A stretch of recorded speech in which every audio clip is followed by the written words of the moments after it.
প্রিয় শিক্ষার্থী বন্ধুরা, আসসালামু আলাইকুম। আশা করি তোমরা সবাই ভালো আছো।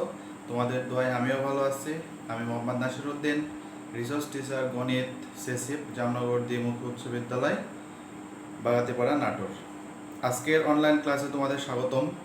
পূর্বের ধারাবাহিকতায় আজকে অনলাইন ক্লাসে আমরা খুবই গুরুত্বপূর্ণ একটি বিষয় নিয়ে আলোচনা করব।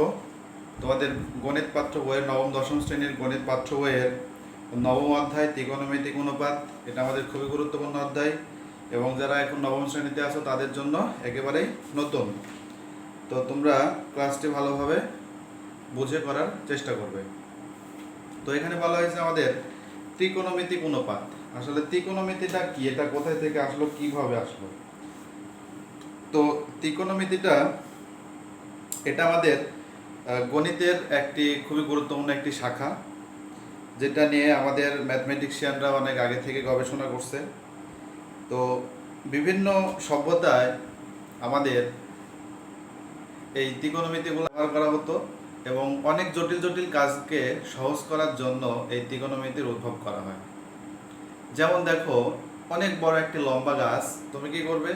সেই গাছে যদি উচ্চতা নির্ণয় করতে চাও, তাহলে যদি আমরা নিচ থেকে কোনো ফিতা বা দড়ি দিয়ে যদি আমরা মগডাল পর্যন্ত সেটা মাপতে চাই, তাহলে এটা আমাদের জন্য খুবই কষ্টকর। তো সেই কাজটাকে সহজ করার জন্য এই ত্রিকোণমিতি ব্যবহার করা হয়। আবার মনে করো নদীর তো দৈর্ঘ্য মাপা অনেক কঠিন ব্যাপার। তো যদি প্রস্থটাও আমরা মাপতে চাই, তাহলে আমরা কি করব? এই পাশ নদীর এক পাশে থেকে আরেক পাশে ফিতা বা দড়ি বা যে কোনো কিছু দিয়ে আমরা মাপার চেষ্টা করব। তো সেটা আমাদের জন্য অনেক কষ্টকর। তো এই কষ্টকর কাজগুলোকে সহজভাবে করার জন্য আমাদের এই গণিতের শাখায় ত্রিকোণমিতির উদ্ভব। অর্থাৎ ত্রিকোণমিতি ব্যবহার করে আমরা অনেক জটিল জটিল কাজগুলোকে সহজভাবে উপস্থাপন করতে পারি। তো ত্রিকোণমিতিতে আমাদের অনুপাত আছে 6টি। সেই অনুপাত 6টি হলো আমাদের, একটা আছে হচ্ছে আমাদের সাইন, একটা হলো কজ, একটা হলো আমাদের ট্যান, একটা হলো কট, সেক এবং হলো কোসেক। এগুলো হচ্ছে আমাদের ত্রিকোণমিতিক অনুপাত। তো এই অনুপাত এগুলাকে আমরা অপারেটর বলি। তো এই অপারেটর, যেমন তুমি চিন্তা করো যে একটা তুমি বাস ট্রেন যেটাই বলো, সেটা অপারেটর ছাড়া কিন্তু চলবে না। তোমার কি আছে? বাস আছে, ট্রেন আছে, যাই থাকুক, অপারেটর যদি না থাকে তাহলে কিন্তু সেই যন্ত্রটা চলবে না। তো এইখানে আমরা নরমালি এখানে কি চিন্তা করি? এগুলা আমাদের ত্রিকোণমিতিতে হলো আমাদের কোণের সম্পর্ক। এখানে কোণ, এই যে এখানে আমাদের কি সাইন হলো অপারেটর আর এটা হচ্ছে আমাদের কোণ। তাহলে সাইন কাকে অপারেট করছে? এই থিটাকে অপারেট করছে। এই থিটার জায়গায় অনেক কিছু হতে পারে, আমাদের A B C, alpha beta gamma. যেমন ধরো থিটার মান যদি 30 ডিগ্রি হয়, তাহলে এর মান আমরা নরমালি ভাবে নিচ্ছে 30। কিন্তু যখনই আমাদের এটার সাথে একটা অপারেটর বসে যাবে, তখন কিন্তু এই 30 আর 30 থাকবে না। অর্থাৎ এই থিটাকে অপারেট করবে এই সাইন, এই থিটাকে অপারেট করবে কজ, তখন কিন্তু মানগুলো চেঞ্জ হয়ে যাবে। তো এইভাবে আমাদের এইখানে থিটাকে অপারেট করতে গেলে অপারেটর দরকার। এই অপারেটরগুলো হচ্ছে আমাদের এই সাইন, কস, ট্যান, কট এগুলো। আবার লক্ষ্য করো, এখানে যে আমি সাইন থিটা লিখলাম, এটা কিন্তু এরকম না যে সাইন গুণ করলাম আর থিটা চলে আসলো সাইন থিটা। এটা কিন্তু আমাদের হবে না, এটা কখনোই আমাদের সম্ভব না। সাইন এবং থিটার গুণফল কখনোই সাইন থিটা হবে না, এটা আমাদেরকে মনে রাখতে হবে। তো এরকম ভাবে সাইন থিটা বলো, কস থিটা বলো, ট্যান থিটা বলো, এগুলো হচ্ছে আমাদের কি, আমাদের মূলত যে সমকোণী ত্রিভুজ আছে, এই সমকোণী ত্রিভুজটাই মোটামুটি ত্রিকোণমিতির ক্ষেত্রে খুব গুরুত্বপূর্ণ একটা ব্যাপার। আমরা জানি, যদি আমরা এই কোণের ক্ষেত্রে চিন্তা করি, এই কোণের ক্ষেত্রে যদি আমরা চিন্তা করি, দেখো খেয়াল করো, তাহলে এটা হচ্ছে আমাদের কি, এটা কি আমরা লম্ব বলি, কিন্তু এখন নাম হচ্ছে কি আমাদের বিপরীত বাহু। এটার নাম হলো আমাদের বিপরীত বাহু। এটার নাম হচ্ছে কি আমাদের অতিভুজ, এটার নাম হচ্ছে আমাদের ভূমির নাম আবার কি সন্নিহিত বাহু। তো এরকম ভাবে প্রত্যেকটা ত্রিকোণমিতির অনুপাত আমাদের দুইটা বাহুর ভাগফলের সমান। এই সমকোণী ত্রিভুজের দুইটি বাহুর ভাগফলের সমান বা অনুপাতের সমান। তো এই ত্রিকোণমিতি যে সমকোণী ত্রিভুজ নিয়ে গুরুত্বপূর্ণ একটি ব্যাপার, সেটা নিয়ে আমরা এখন একটু দেখার চেষ্টা করি। তোমরা দেখো, এখানে আমরা মোটামুটি অপারেটরগুলো চেনার চেষ্টা করলাম। এখন আমরা একটু সমকোণী ত্রিভুজের মাধ্যমে একটু দেখি। দেখো, এই হলো আমাদের একটি সমকোণী ত্রিভুজ। এটা হচ্ছে আমাদের 90 ডিগ্রি, এটা আমরা জানি। এখানে আমাদের মূলত কাজ হবে এই জায়গায় এবং এই জায়গায়। আমাদের অঙ্কে যেভাবে দেওয়া থাকবে, যদি আমি এই কোণের সাপেক্ষে কাজ করি, মনে করো আমি এখানে থিটা দিলাম, তাহলে এটার নাম কি? এটা হচ্ছে আমাদের প্রতিভুজ। এটাকে আমরা কি বলেছি? ভূমি। ভূমি আমার নাম কি? সন্নিহিত বাহু। এটার নাম আমরা আগে বলতাম কি? লম্ব উচ্চতার, এখন হবে বিপরীত বাহু। তো শিক্ষার্থী বন্ধুরা দেখো, আমরা একটু লক্ষ্য করি যে ত্রিকোণমিতির মেন হলো আমাদের এই সমকোণী ত্রিভুজ। তো এইখানে আমাদের কোণের ব্যাপারটা খুবই গুরুত্বপূর্ণ। আমাদের কোণটা খুবই গুরুত্বপূর্ণ। কোণ যদি কোনো সময় আমাদের এখানে চলে আসে, সে মনে করো এটাকে আমি কি দেব? এটাকে আমি একটা কোণ দিলাম হচ্ছে, এখানে আমি দিলাম বিটা কোণ দিলাম। আমি এখানে কোণ দিলাম, এই চিহ্ন নাম হচ্ছে বিটা। তো বিটা কোণের ক্ষেত্রে যদি আমি চিন্তা করি, তাহলে এইবার এটা হয়ে যাবে কি? এটা হয়ে যাবে লম্ব বা বিপরীত বাহু, আর এটা হয়ে যাবে আমাদের ভূমি বা সন্নিহিত বাহু। একটু ভালো করে বোঝার চেষ্টা করো। যখন আমাদের কোণ এইখানে, অর্থাৎ এই কোণের বিপরীত বাহু কোনটা? এই কোণের বিপরীত বাহু, এই কোণের বিপরীত বাহু হচ্ছে আমাদের এইটা। তাহলে সেটা হয়ে যাবে আমাদের কি? বিপরীত বাহু বা লম্ব। এই কোণের বিপরীত বাহু কোনটা? এইটা। তাহলে এটা হয়ে যাবে আমাদের লম্ব বা বিপরীত বাহু। তার মানে আমরা বুঝতে পারছি যে কোণের সাপেক্ষে আমাদের কি হবে? লম্ব এবং ভূমিটা চেঞ্জ হবে, অর্থাৎ বিপরীত বাহু এবং সন্নিহিত বাহু চেঞ্জ হবে। ত্রিভুজের কোনো পরিবর্তন হবে না। আবারও লক্ষ্য করো, আমরা আমাদের যে কোণ নিয়ে কাজ করতে বলবে, প্রশ্নে আমাদের উল্লেখ থাকবে, তো সেই কোণের বিপরীতে যে বাহু থাকবে সেটার নাম হচ্ছে বিপরীত বাহু বা লম্ব। একটু ভালো করে বোঝার চেষ্টা করো যে আমাদের প্রদত্ত একটা কোণ দেওয়া থাকবে, সেই কোণের বিপরীত বাহুর যেটা, সেটার নাম হচ্ছে লম্ব বা বিপরীত বাহু। তাহলে এটা যদি লম্ব বিপরীত বাহু হয়, তাহলে এটা হয়ে যাবে ভূমি বা সন্নিহিত বাহু। যে কোণ সৃষ্টিকারী বাহুকে বলা হচ্ছে সন্নিহিত বাহু বা ভূমি। এবং এটা আমাদের কি বলা হয়? সমকোণের বিপরীত বাহুকে বলা হচ্ছে প্রতিভুজ। আবার বলা হয় সমকোণী ত্রিভুজের বৃহত্তম বাহুকে বলা হচ্ছে আমাদের প্রতিভুজ। অর্থাৎ প্রতিভুজের কোনো পরিবর্তন হবে না। পরিবর্তন হবে কি? কোণের সাপেক্ষে পরিবর্তন হবে আমাদের লম্ব এবং ভূমি, অর্থাৎ বিপরীত বাহু এবং সন্নিহিত বাহু।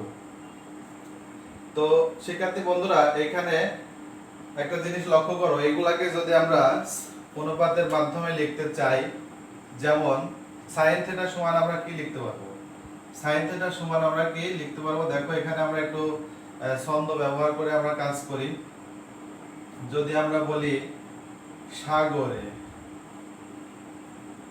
সাগরে লবণ অধিক, এবার কবরে ভূত অনেক, এরপর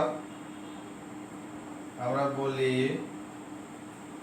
টেরা লম্বা ভূত।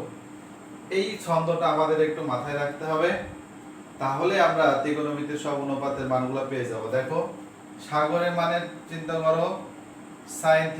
এই থিটার জায়গাতে আমাদের যে অনেক কিছু থাকতে পারে। এখানে যেমন এই কোণের সাপেক্ষে যদি আমি চিন্তা করি, তাহলে থিটা, বিটার সাথে চিন্তা করলে বিটা। লবণ মানে কি হবে আমাদের? লবণ মানে হচ্ছে আমাদের লম্ব, অধিক মানে আমাদের প্রতিভুজ। তো এইভাবে আমরা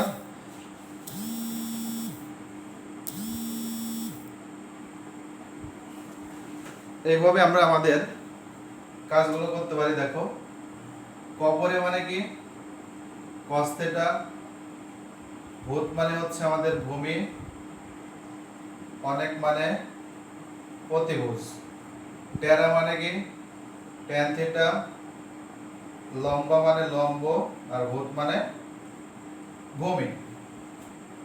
তো তাহলে আমরা কি পেলাম দেখো শিক্ষার্থী বন্ধুরা, তাহলে sin থিটা সমান আমরা পেলাম হচ্ছে লম্ব বাই অতিভুজ, এরপর cos থিটা সমান আমরা পাবো ভূমি বাই অতিভুজ, tan থিটা সমান সমান আমরা পাবো লম্ব বাই ভূমি।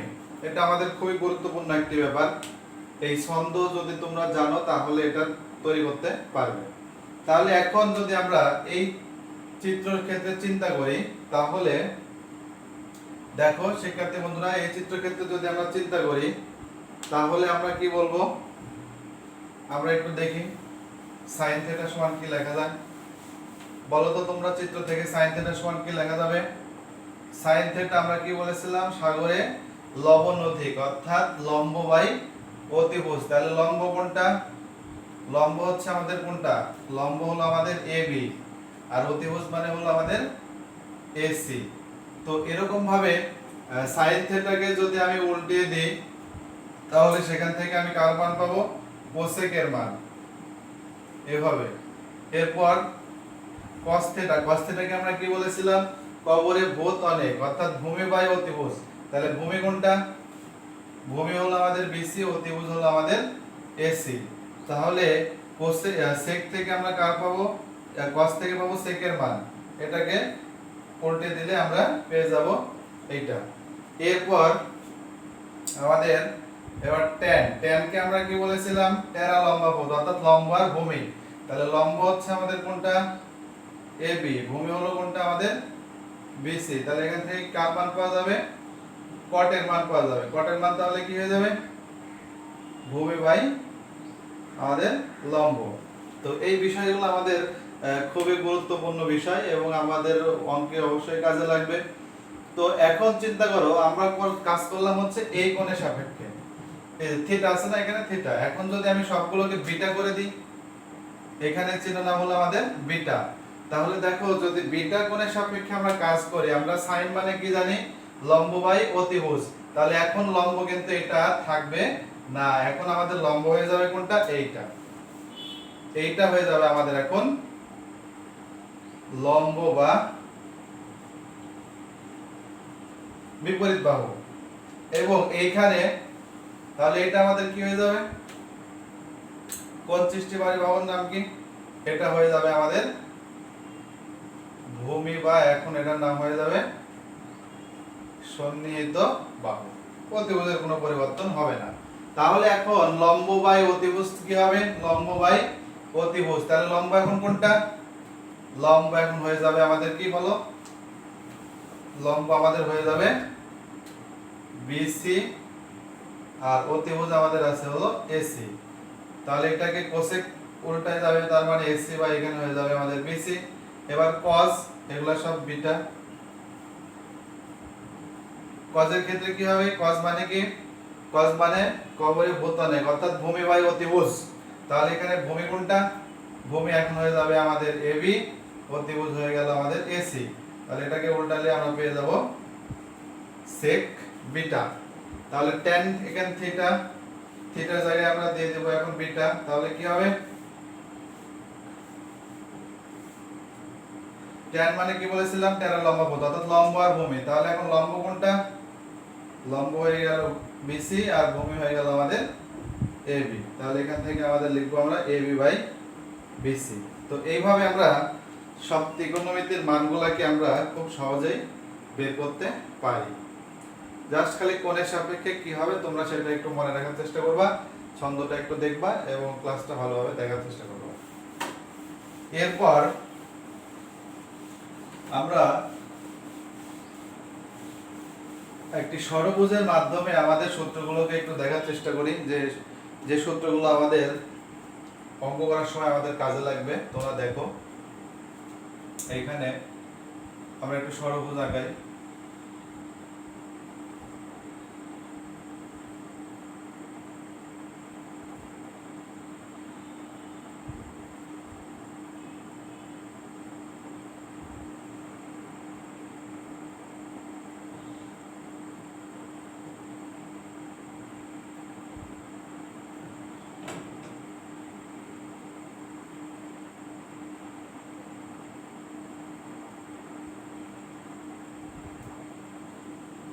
এই হলো সর্বদা আমাদের একটি ষড়ভুজ।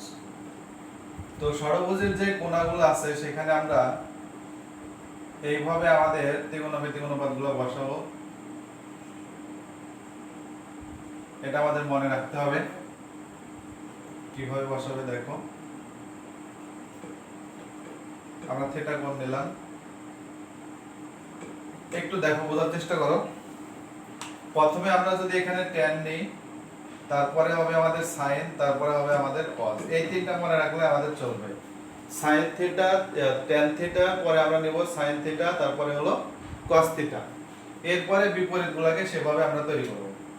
যেমন sin এর বিপরীত হলো আমাদের এখানে cosec, cos এর বিপরীত হলো আমাদের sec এবং tan এর বিপরীত হলো আমাদের cot। আর এখানে সবার জন্য একটা থাকবে 1। এটা আমরা ষড়ভুজ, এটা আমরা এখান থেকে কি বলবো সব সূত্রগুলো আমরা পাবো। তো প্রথম যে নিয়ম, আমাদের বিভিন্ন নিয়মের ক্যাটাগরিতে সূত্রগুলো বের করতে হবে। প্রথম সূত্রটা হচ্ছে আমাদের যে ঘড়ির কাঁটা আছে, দেখো ঘড়ির কাঁটা কিভাবে ঘুরে, আমাদের এভাবে ঘুরে। অর্থাৎ প্রথমটা হচ্ছে ঘড়ির কাঁটার দিকে যদি ঘুরে তাহলে আমি যে অনুপাতটি নেব, অর্থাৎ আমি যদি tan থিটা নিই তাহলে পরবর্তী দুইটা কি হবে, ভাগ হবে, অর্থাৎ sin theta by cos theta. আবার একটু বোঝার চেষ্টা করো, আমি যদি tan থিটা নিই অর্থাৎ যে অনুপাতটি নেব তার পরবর্তী দুইটা কি হবে, ভাগ হবে, তাহলে tan থিটা সমান sin theta by cos theta. আমাদের এটা খুবই গুরুত্বপূর্ণ সূত্র। এরপর যদি তুমি কি করবা, sin থিটা নাও, তাহলে আমাদের কি হবে, পরবর্তী দুইটা ভাগ হবে, তাহলে আমরা লিখতে পারি cos থিটা বাই কি হবে, cot থিটা। এরপরে যদি তুমি কি করো, cos থিটা নাও, তাহলে লেখা যাবে cot theta by cosec theta. এরপর যদি cot থিটা নিয়ে তুমি চিন্তা করো তাহলে কি হবে, cosec theta by sec theta. তো এইভাবে আমরা প্রথম নিয়মটা হলো কি, যে অনুপাতকে আমরা নেব তার পরবর্তী দুইটা আমাদের কি হবে, ভাগ হবে, যদি ঘড়ির কাঁটার দিকে ঘুরে। এবার চিন্তা করি যদি ঘড়ির কাঁটার বিপরীত দিকে ঘুরে। দ্বিতীয় নম্বর নিয়ম হচ্ছে আমাদের কি হবে, ঘড়ির কাঁটার বিপরীত দিকে ঘুরবে। বিপরীত দিকে বলতে আমাদের কি হবে, আমাদের এদিক ঘুরবে, এদিক করে ঘুরবে। তাহলে এদিক করে ঘুরলে আমরা কি করব, যে অনুপাতটি আমরা নেব, বলো কোনটা নেবা। আমরা যদি এদিক থেকে আসি, cot থেকে যদি চিন্তা করি, যে কোনো ধরলেই হবে, তাহলে cot থিটা মানে কি, তার আগের দুইটা ভাগ হবে। আগের দুইটা বলতে এখানে আছে cos থিটা ভাগ হলো আমাদের sin থিটা। cot থিটা নিলাম, তার আগের দুইটা কি হবে, ভাগ হবে। এরপর যদি আমি এখান থেকে cos থিটা নিই, তাহলে তার আগের দুইটা কি আছে, এখানে আমাদের sin theta by tan theta. আমি যদি sin থিটা নিই তাহলে আমাকে লিখতে হবে tan থিটা ভাগ হচ্ছে sec থিটা। এইভাবে আমরা 2 নম্বরের নিয়ম লিখতে পারবো। সেই ক্ষেত্রে আমাদের এই সূত্রটা খুবই গুরুত্বপূর্ণ, অন্যগুলোর ব্যাপার এমন নেই। এরপর 3 নম্বর যে সূত্রটি, 3 নম্বর সূত্রটা কি হবে, আমরা যে অনুপাতটি নেব, দেখো যে অনুপাতটি নেব, অর্থাৎ যদি আমি sin থিটা নিই তাহলে এই যে 1 ভাগ তার প্রান্তীয় মান কে আছে, 1 ভাগ তার প্রান্তীয় মান আছে আমাদের কি, cosec। যে অনুপাতটি নেব সমান 1 ভাগ তার প্রান্তীয় মান। তো এরপরে তাহলে cosec থিটা সমান কি লেখা যাবে, cosec থিটা সমান এই যে 1 ভাগ তার প্রান্তীয় মান কি আছে, sin থিটা। এরপর যদি আমি cos থিটা লিখি তাহলে 1 ভাগ তার প্রান্তীয় মান কি আছে আমাদের sec থিটা। এই যে 1 ভাগ কজের প্রান্তে মান হলো sec। তাহলে sec সমান কি লেখা যাবে? 1 ভাগ তার প্রান্তে মান আছে আমাদের cos। এইভাবে আমাদের সূত্রগুলো লেখা যাবে। খুবই গুরুত্বপূর্ণ আমাদের এই সূত্রগুলো। তো এরপর আমাদের স্কয়ারের যে সূত্র আছে তিনটি, স্কয়ারের সূত্র দেখো, লক্ষ্য করো, স্কয়ারের সূত্রগুলো লেখা যাবে। তবে তোমরা এখানে সরাসরি লিখবা sin square theta plus cos square theta equal 1। এইখানে আরেকটি হচ্ছে আমাদের sec square theta minus tan square theta equal 1। এরপরে হলো আমাদের cosec square theta minus cot square theta equal to 1। এই সূত্রগুলো আমরা খুব ভালোভাবে প্র্যাকটিস করব, তাহলে আমাদের পরবর্তী অঙ্কগুলোতে সুবিধা হবে। এবং তোমরা এখানে এক একটা সূত্র থেকে দেখো sin স্কয়ার থিটার মান বের করতে পারবা, cos স্কয়ার থিটার মান বের করতে পারবা, sec square theta, tan square theta, cosec square theta এবং cot স্কয়ার থিটার মান বের করতে পারবে। তো এইভাবে আমাদের সূত্রগুলো তোমরা বাসায় প্র্যাকটিস করবে। আমরা পরবর্তী ক্লাসে অঙ্ক নিয়ে আলোচনা করব।